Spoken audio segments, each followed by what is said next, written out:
I am so glad you're here. We have got some subjects to talk about today.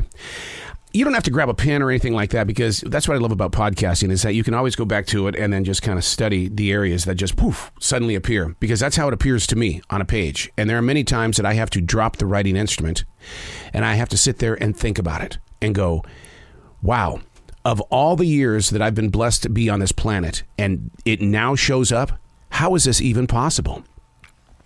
So a quote hits me yesterday. How would your mother describe you? I want you to think about that. How would your mother describe you? Thoughts like this hit me through all methods of communication. This quote came from a movie. I don't know how my mother would describe me.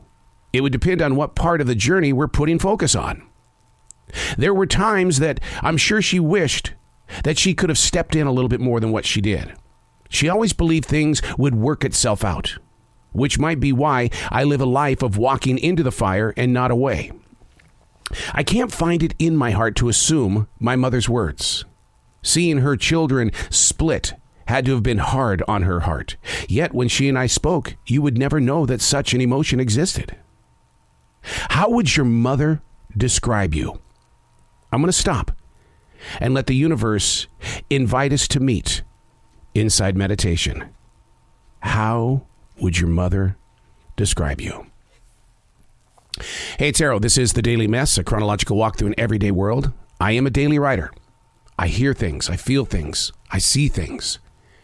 I put things on paper. And then we go to work. We study. And why do we do that? Because that's what I was born to do. And all I want to do is share with you an idea of taking the steps to better understand who it is that you are as a regular person, as an artist, as somebody who is a genius, but you're still lost because you have all of those great things happening. But can you explain where they're coming from? This is The Daily Mess. Asking questions, then questioning answers. Moments such as this always have a way of affecting your nighttime dreams. When a spider appears within the moments of REM, instantly my imagination kicks in. I want to know, in that moment, why a spider has made itself present in my steps.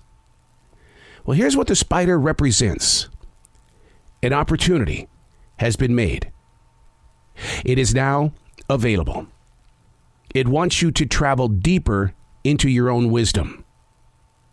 The spider says, be aware of potential traps. Open your mind. Don't limit your steps. Teach the inner core to explore. A great time to write creatively.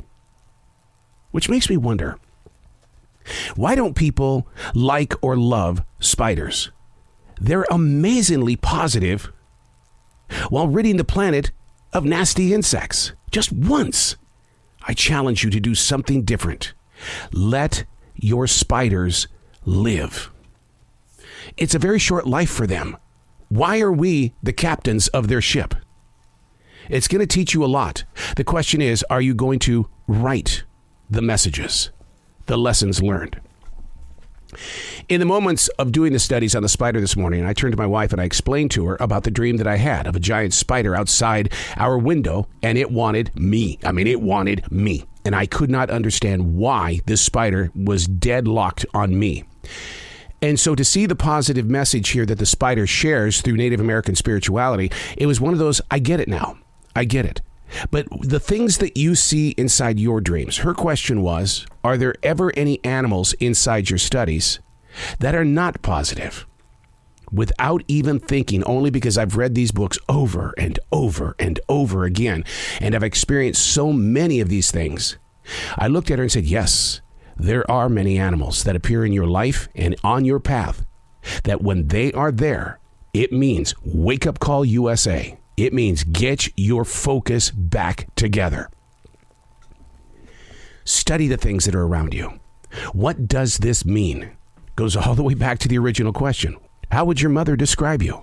Okay, that spider. What does it mean? Ask the questions, question the answers. You find yourself in places of assumption because you allow that to happen. Assumption isn't true. It's an assumption. You're writing a story that doesn't exist. Find your place of reality. And if it doesn't fit well within what you want, you've always got the power of choice. It gives you the ability and the willingness to see things a different way, but you're gonna have to grow with it. There's gonna have to be change. Embrace it. Fall in love with it. Listen to it. Find your way. I'm Arrow, and that's The Daily Mess.